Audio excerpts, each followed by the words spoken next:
Alright guys, welcome back. It's about that time again. It's 90-day Fiance Recap time. This is Irene, Faith, Love, and Trends right here on CBiz Media.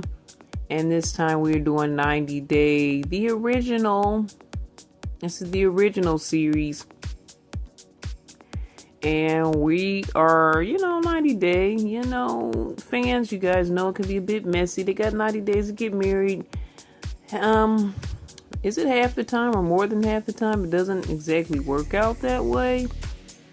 But they have to get that visa because, they're partners from another country and guys can't stay in the same country without the proper paperwork, the visa, etc. Again, 90-day fiance. So let's get started with the couples here as we do our recap. Rashid and Mallory. I think you say his name Rashid, but she calls him Rosh, which is probably easier, and I think I'll try that myself. So, his family and friends, they're happy that he's happy, but they wish he could have found love right there in Turkey. So, Rashid and Mallory are together in his country. She's about to take him back to the U.S. I think they have all their paperwork filed so they can do their 90-day thing, right? And if the person makes it through the 90 days, yay, you get to be married, you get to be a citizen, and all of that good fun stuff, right? Or you get your visa, I'll say. But I don't think citizenship is immediate. But I could be wrong, and always correct me if I'm wrong. I don't know all the legalese. I just like watching this craziness of 90 Day Fiance, and I know they got 90 days, and that's about it. Well, Mallory's there, Rosh is there. I think they're hanging out with some friends, enjoying some Turkish food. She says she loves to eat. The only thing she doesn't like is this drink called Rocky or something like that. It's a milk drink. I think it might be fermented or something. She says, yuck. So his friends ask, is he worried? I guess basically worried about coming to the U.S. and all the changes and all that. And I'm like, they're talking a lot and she probably doesn't even understand what they're saying at this point. I wouldn't feel comfortable with that. He said his issues are that in Turkey, men are the head of the household, as well as issues with her ex, who so-called her friend, but she said, no, he was my friend with benefits. We were never together, but yeah, I could see how I feel weird because of the benefits part, right? She says it's fine if she hangs out with men. Rosh doesn't think so. She said he's a good friend, her ex. He stepped up for her. No, I'm sorry, it's not her ex. It's her friend with benefits. My bad. He stepped up for her after she had a major car accident. He watched the dogs for her. She had this accident where she had to get 3 feet of her intestines removed. I think her friend was driving at the time. For me, okay, she's acting like it's fine. Okay, I can hang out with guys. Things are gonna change when you get married. It just has to. You can't just hang out with your especially opposite sex friends just like you used to do normally. It's not gonna fly, even though he may be Turkish and he may have some more strict standards. At the end of the day, things are gonna change, definitely. It's not just gonna be cool for you to hang out with guys. It's just not. Maybe certain parameters, certain circumstances, but the same for him. He shouldn't be able to hang out with women. It's just weird for a married person to hang out with the opposite sex, especially on a frequent basis. It's cool to have friends, but the friends kind of become a bit more distant now that you're married, and especially the opposite sex friends. Friendship should definitely change. So he's saying something. He's telling her that she has to listen to what he says, and then they're having like an argument here. I think that it was while they were talking to the producers. He's like, you must listen. And she says, but you can't control me. He says, but you're my wife. And he says, when he meets the guy the friend with benefit, ex-friend with benefit, or whatever he was, he's going to see if this guy's really going to hang around a lot. Because she's claiming that this guy's around a lot. He's like, oh, we'll see if that's going to be the case. All right, so the next day, they woke up in bed together, and a lot happened.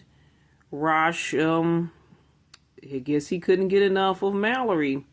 He said he'd been waiting. I think it was like the whole 6 months she was gone, so he's trying to make up for lost time, I guess.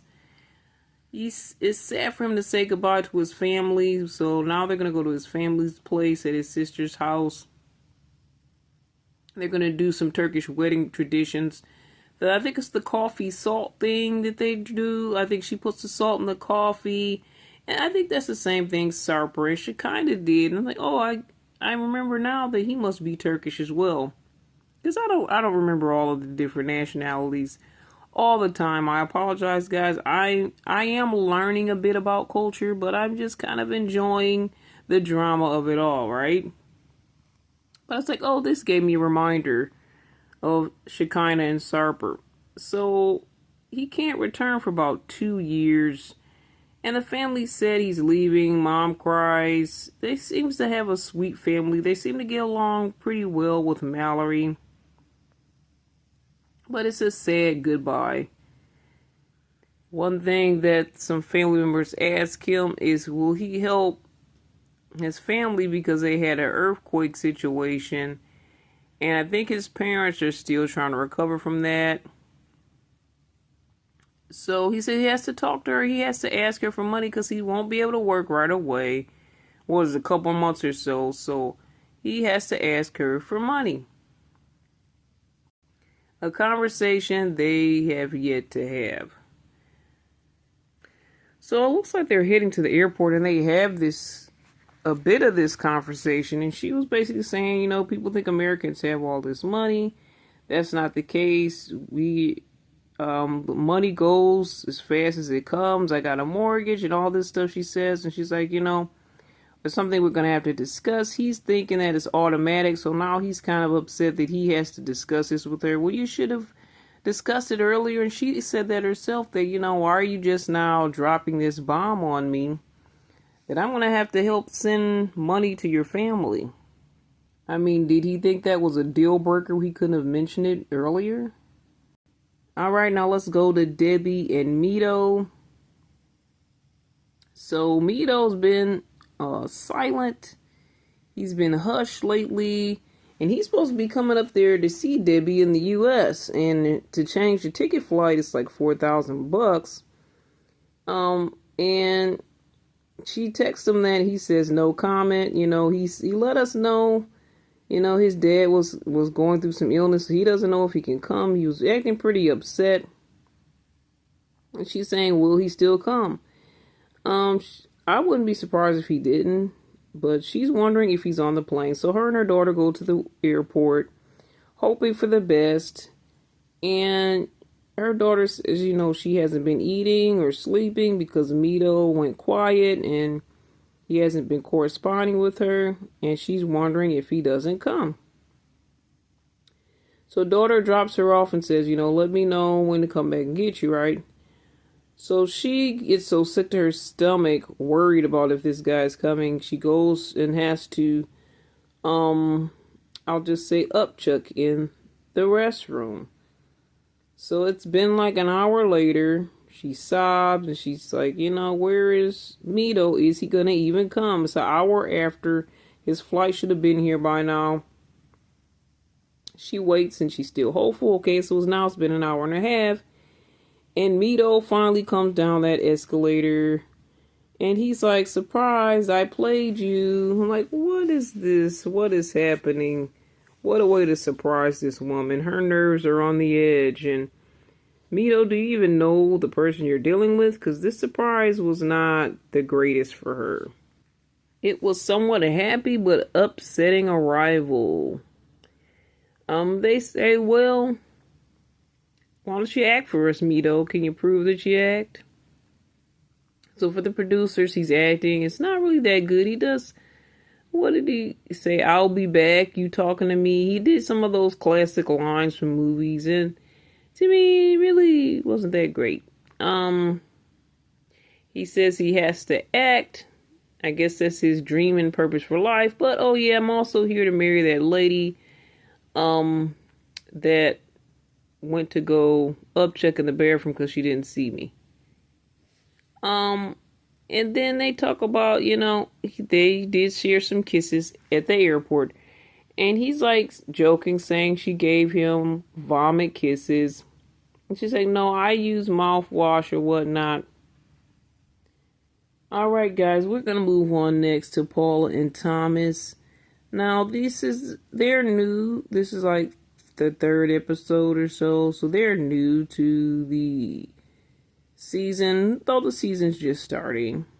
But Paula, she has a piercing business. She's successful.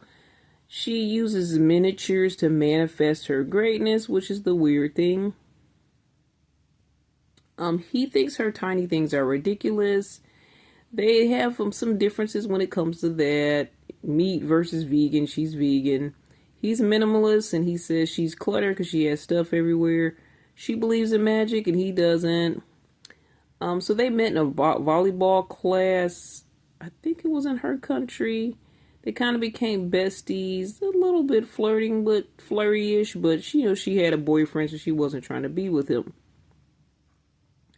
So she, like, hey, I got a boyfriend. He actually is like, I feel a vibe with her.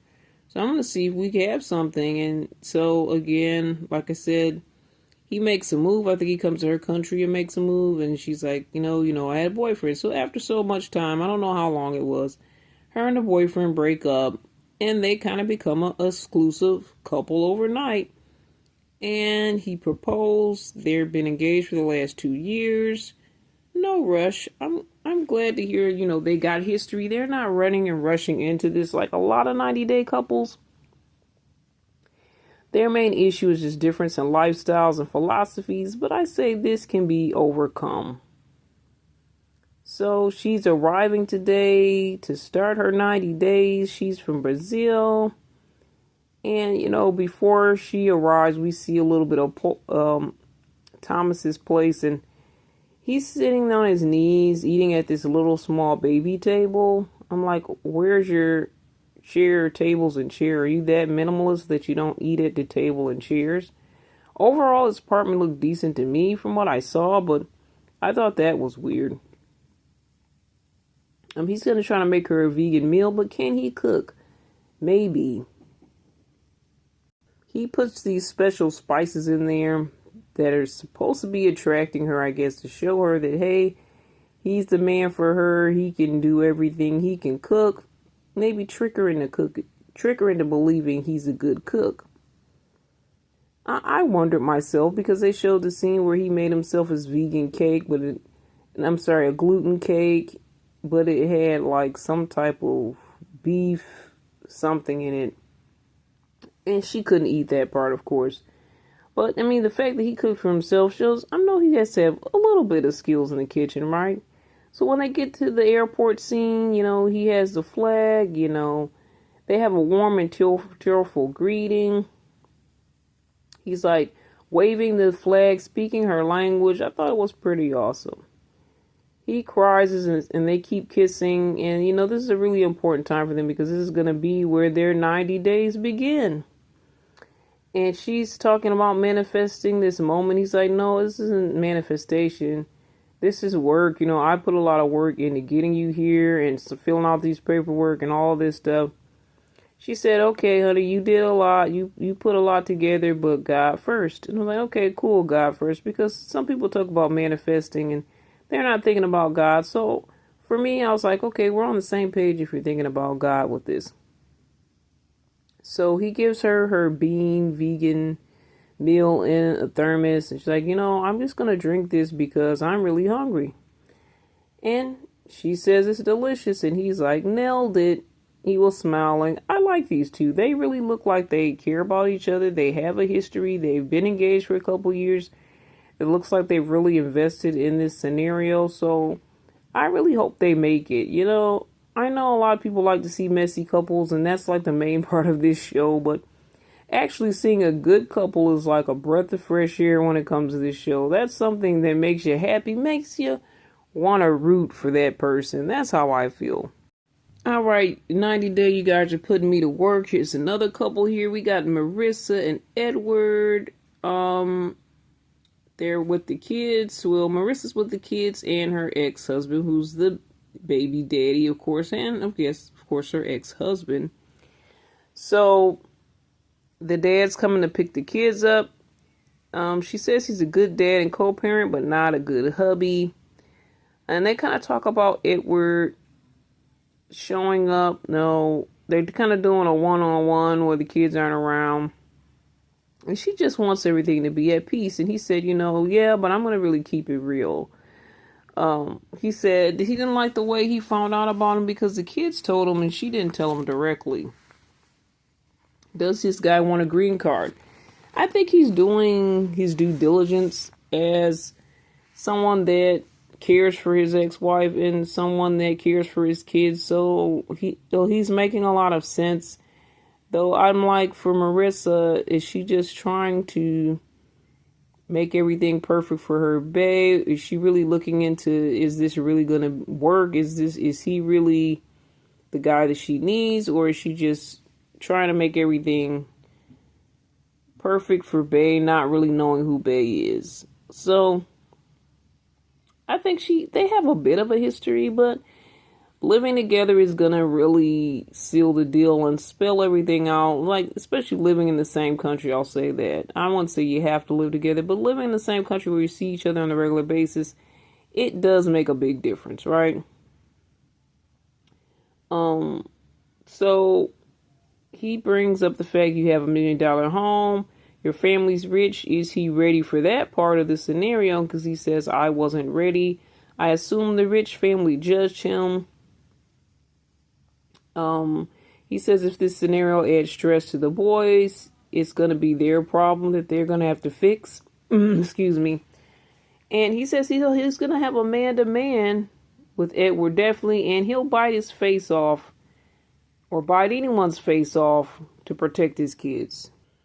All right, so I don't see anything wrong with him doing what he did and saying what he said. There could be some drama, but this is what you have to do when you're in these type of different situations. When a new man comes around, and you care about everyone involved, this is what a real man would do. Does he have to be mean? Does he have to start a fight? I don't think he has to, but just to show you that he's up for if he has to. I think that's what a man should be and what a man should be prepared for. If he has to, he has to. So Marissa's having a woosah moment right before Edward comes because she has this big, beautiful bed and she has her independence and she's about to lose that all in a minute. So she's like, hey, I just woke up the other night realizing I'm not going to be able to have this big bed to myself anymore. She had a mini panic attack. But she's going to give Edward a nice greeting, a gift as he comes to her country, a house key, a key that doesn't really work. The key will be the welcome gift. I guess the key to her heart, the key to her house, the key to America. It's supposed to be symbolic because her house is all a smart house. So I guess it's all digitized. So she's nervous and excited. They share a nice warm welcome. He lifts her up off of her feet. And she's a pretty tall person. So he says this is the first time on his plane. He tells us a few stories about what happened. And his first time, of course, in the U.S.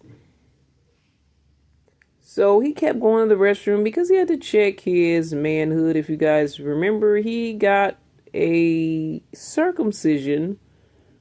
An adult grown man circumcision because he was coming to the U.S. I think the guy is cute. Like, he's not that hot, like a hot guy you see he's hot right away, but he has a charisma, a vibe about him, and he has masculinity, but he also has like this cool conversational style and very engaging type of person. I don't know, maybe that's something that they both have in common that they vibe on. Don't see as much charisma with her.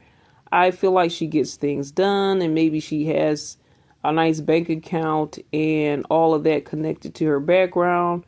But they honestly, I guess, obviously have some good connection. For them, from when I watched them, it just seems simple, easy. You know, he keeps lifting her up off the ground. Their relationship just seems really easy, but it seems like it's good. So this part is easy, but blending in with the family may be the hard part for them. All right, now we get to revisit our old friends, Katie and Josh. They're about to leave the hotel, I believe, and going to the new apartment. But Katie is badly hungover after the party last night.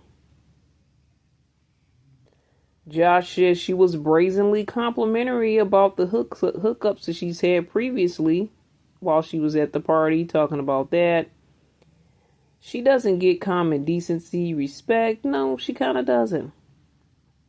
With OCD, she asks things about 20 times, so he's like wondering if she's just asking because she's concerned or if she's asking because of the OCD.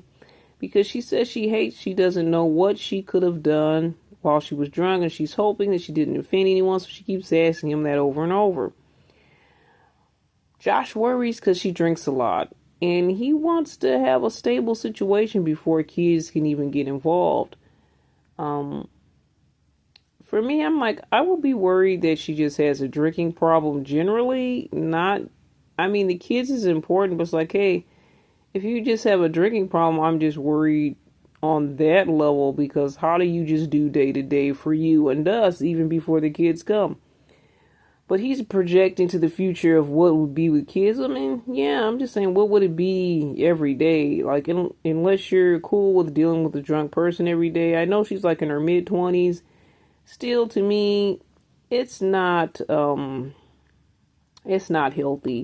I don't live that lifestyle, so I have my thoughts on it, but I just think it's not healthy. I mean, I'm not for it, but if it happens here and there, as far as you may get inebriated, and you're young and you're partying, it's a rare occasion. Again, I'm not for it, but it's a rare occasion. But if it's like all the time, every time you know this person's going out, that they get badly drunk, they make bad choices, this is going to be a problem in a relationship, and it's probably a problem for that person by themselves. She says she's not worried about that yet. And Josh says she's a ferocious party girl. He's hoping getting married, things should change. He needs stability and security in her. Are they compatible? Yeah, people don't change just because they get married. You know, they may say it. And I have seen some cases where people do, but it's kind of a process. Like, if you say, okay, I'm going to change, then you got to give the person some time period before the marriage. See if they make any alterations in their life, not altercations. If they make some altercations, that's bad. See if they make some alterations in their lifestyle.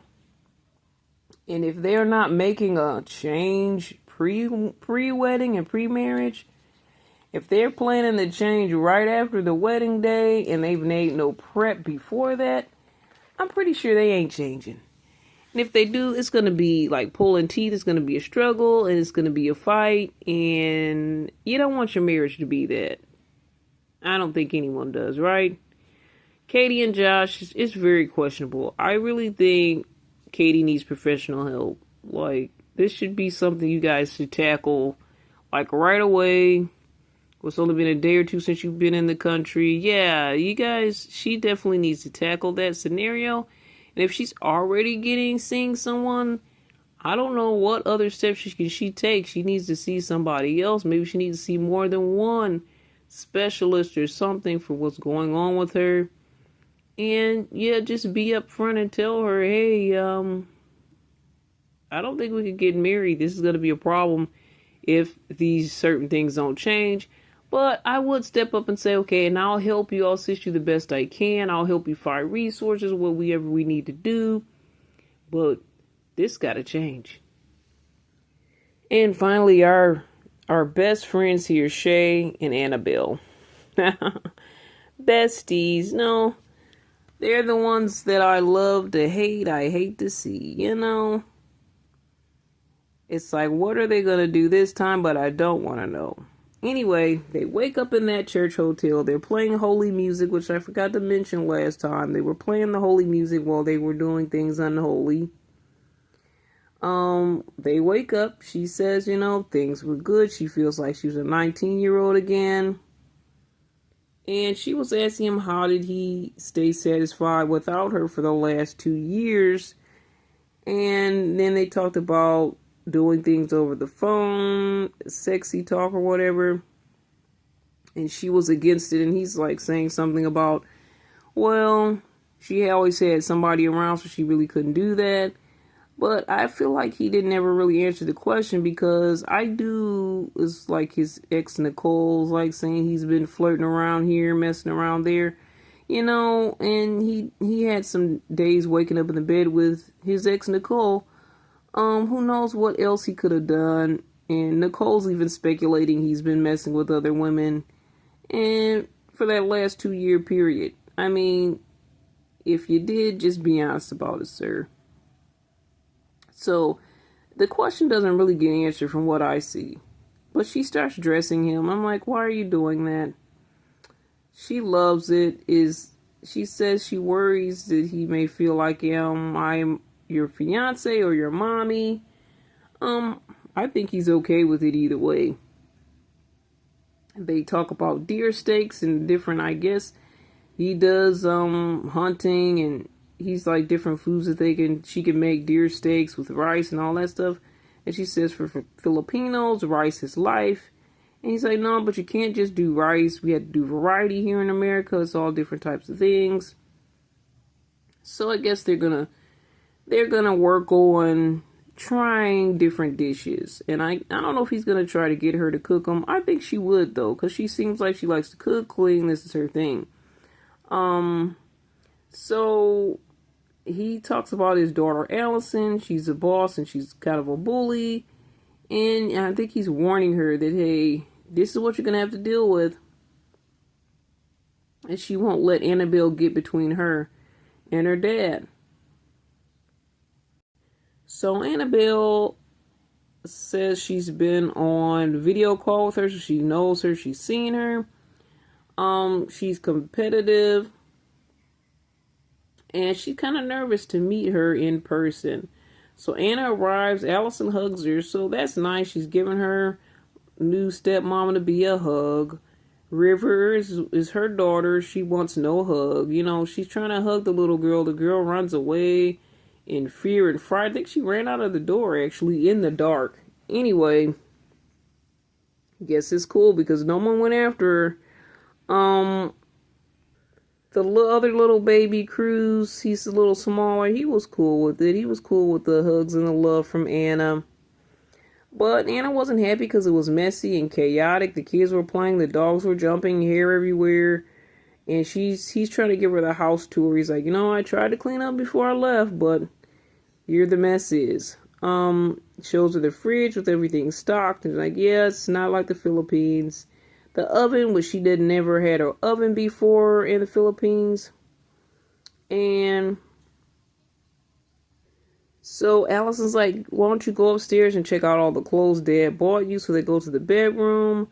And it's like big deer heads all over around the bed. She's like, why so many dead animals? This is weird. He's like, well, I was a redneck. And I think she said was. He said it. No one else did. And she's worried about these deer heads staring at them during their intimate times. He's like, well, let's just put a towel over their faces. So he's showing her all the clothes, and then he brings out some earrings. Was it a necklace too? And his daughter is watching in strange jealousy that she's getting all these gifts. I was like, what is she even thinking though? Because the way she was looking, like, why is she staring? But yeah, she was jealous. She said, so many gifts. I was shocked you never buy all these things for me. I'm like, oh, that's weird. Your dad doesn't have to buy you jewelry all the time. she needs to go back, is what she says. If it's gonna be a competition, Anna can go back where she came from, is what she's trying to say. So as they go back downstairs, Allison's leaving with her kids, and she's like, can I get a few bucks, Dad? And he's like, yep, here you go. And so after they leave, she's like, well, why did you give her money? Then he's like, well, then they just probably get some biscuits or something before church. I'm shocked that they go to church. I'm shocked that he goes to church, but whatever. I know he went to church for another reason, but anyway, that church hotel. So she asked, the house next to her, to his, she lives right next door. I guess he owns both houses, and she's like, well, does she pay you rent for that house she's living in next door?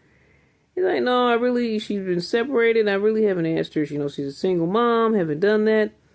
So, Anna's like, free house, huh? So she's grown. She's like, kids are supposed to take care of parents, not parents take care of the kids once they get an adult age. I assume that's what she's saying. But he's like, that's my daughter. And she's saying you shouldn't take care of her. And saying basically she's a spoiled, what?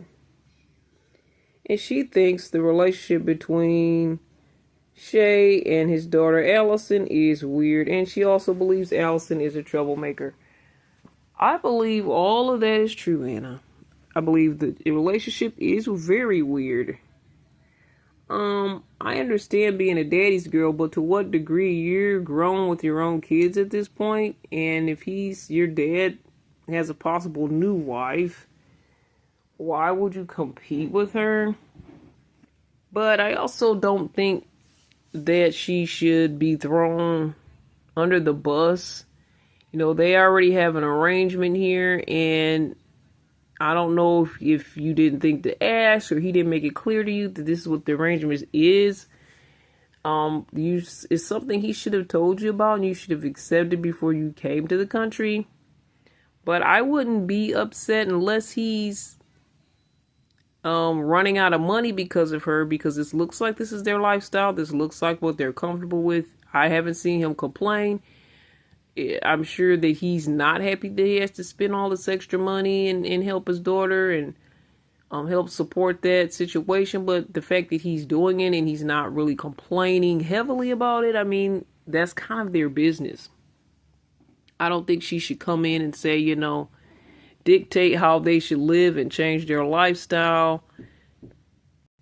Now, if it's something that they discuss as a family, I mean, I don't know, because I'm kind of a little bit on Allison's side as far as her coming in, ruffling feathers and changing things up. Now, I understand, it is weird, and she should be treated well as his wife to be, and she shouldn't have to compete with her.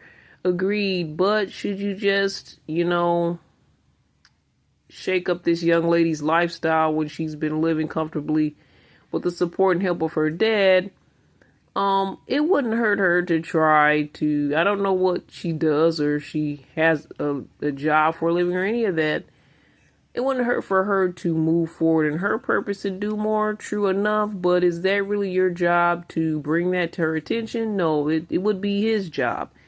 Now, if you bring it to his attention to do so, he may do that, but then you know that she's going to be looking at you next. You're going to be in the line of fire because she's going to know it's your idea.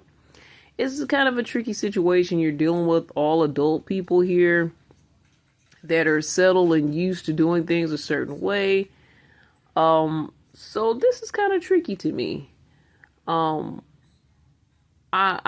all I could say is I'm against the whole competition part. That shouldn't even be a thing between stepmom and daughter. These are adult women as well. I can understand if she was still a child and she would feel some type of way, but she's very much an adult. She has her own kids of her own. So it's going to be kind of weird for them to navigate whatever even is happening with this. She probably is a bit spoiled, and we can blame her dad, Shay, for that. but to what degree? Some of this stuff she's going to have to let go of, and some of the stuff Annabelle's going to have to accept, I think, at the end of the day. What are your thoughts, comments, questions? Let me know. Email me at cbiztv@yahoo.com. And check us out on other platforms at cbiztvmedia.com. And remember, we will talk again. More faith, love, and trends right here on CBiz Media. This is Irene. All the best, and God bless.